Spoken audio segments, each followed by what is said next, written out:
को प्रणाम। आइए बेटा, आज इस छोटे से वीडियो में हम सीखते हैं कि किसी भी हम एटम का इलेक्ट्रॉन, प्रोटॉन और न्यूट्रॉन कैसे निकाल सकते हैं। और ये निकालना बेहद ही आसान होता है। आप एक वीडियो में, छोटे से क्लिप में आप सीख सकते हैं। देखिए, जो ये रिप्रेजेंट करता है नीचे नंबर ना, इसको बोलते हैं एटॉमिक नंबर। Atomic number. और ऊपर वाला क्या होता है बेटा? Atomic mass. एटॉमिक मास होता है। ओके, एटॉमिक नंबर को हम जेड से रिप्रेजेंट करते हैं और जेड की वैल्यू कितना हो गया? 11 हो गया। एटॉमिक मास कितना होता है? ए से रिप्रेजेंट करते हैं और इसकी संख्या कितना हो गया? 23। ठीक है, इसमें हमें फाइंड आउट क्या करना है? इलेक्ट्रॉन फाइंड आउट करना है, प्रोटॉन फाइंड आउट करना है और साथ ही हमें फाइंड आउट करना है क्या? न्यूट्रॉन भी फाइंड आउट करना है।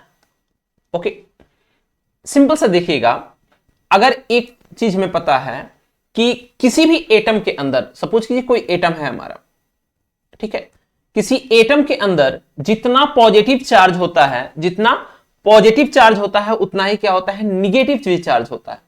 तो पॉजिटिव चार्ज कितना है यहां पे? पॉजिटिव चार्ज प्रोटॉन है, ठीक है, उतना ही क्या होगा? निगेटिव चार्ज भी हो जाएगा, उतना ही इलेक्ट्रॉन हो जाएगा। ठीक है, और जितना प्रोटॉन होता है उतना ही क्या होता है? एटॉमिक नंबर भी होता है। ये तीनों आपस में क्या होते हैं? इक्वल होते हैं।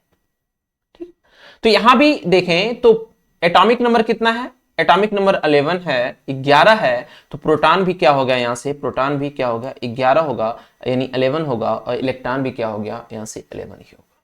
दोनों इक्वल हो जाएंगे। रही बात न्यूट्रॉन की, तो एक चीज हम पढ़ते आ रहे हैं, जो न्यूक्लियस होता है, न्यूक्लियस में कौन रहता है? प्रोटॉन रहता है और प्लस का न्यूट्रॉन रहता है। और साइड में कौन रहता है? इलेक्ट्रॉन रहता है। इसके चारों तरफ रिवॉल्विंग घूमता रहता है।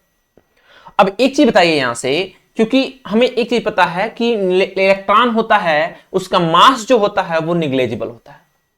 निग्लेजिबल मतलब क्या होता है? छोड़ने योग्य। ठीक है, ये हमारे किसी काम का नहीं होता है।